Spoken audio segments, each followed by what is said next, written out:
তো নমস্কার বন্ধুরা, আজকে তোমাদের দেখাবো যে কিভাবে তোমরা কোনো ফাইলকে, ম্যাট্রিক্স ফাইলকে কিভাবে তোমরা জেট ব্রাশে ইম্পোর্ট করবে। ঠিক আছে, তো জেট ব্রাশে কীভাবে নিয়ে যাবে তোমরা, এটা যেহেতু সারফেস আছে তো এটাকে প্রথমে আমরা সলিড করে নেব। সলিড করা হয়ে গেল, এরপর এটাকে আমরা একটু লেভেল করে কেটে নেব।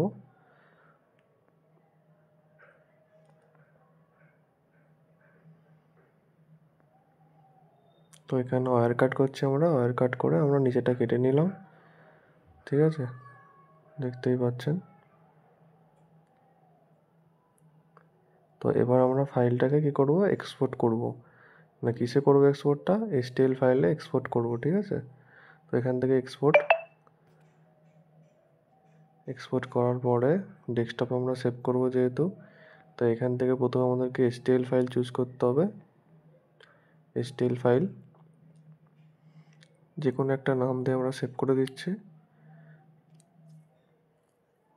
আর ডেস্কটপে সেভ করলাম এটা। তো এরপর আমরা কি করব, জেট ব্রাশটা ওপেন করব। ঠিক আছে, তো জেট ব্রাশটা এখন ওপেন করলাম, একটু সময় নিচ্ছে।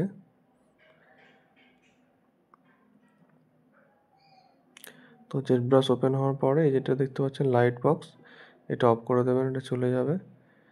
এরপরে ওপরে দেখতে পাচ্ছেন অনেকগুলো মেনু আছে, তো সেই মেনুগুলোর মধ্যে লাস্ট থেকে যে 3 নম্বর অপশান জেট প্লাগইন, এটা করবেন।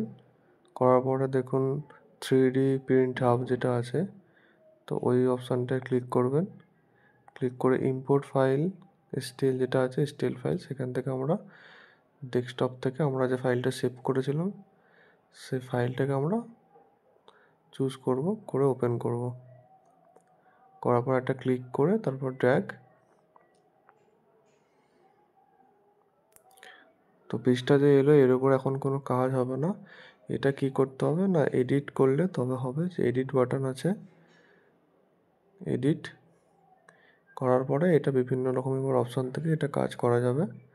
তো আমরা যে কোনো একটা টুলস নেব, কাজটা করব, যে এর উপর হচ্ছে নাকি সেটা দেখব।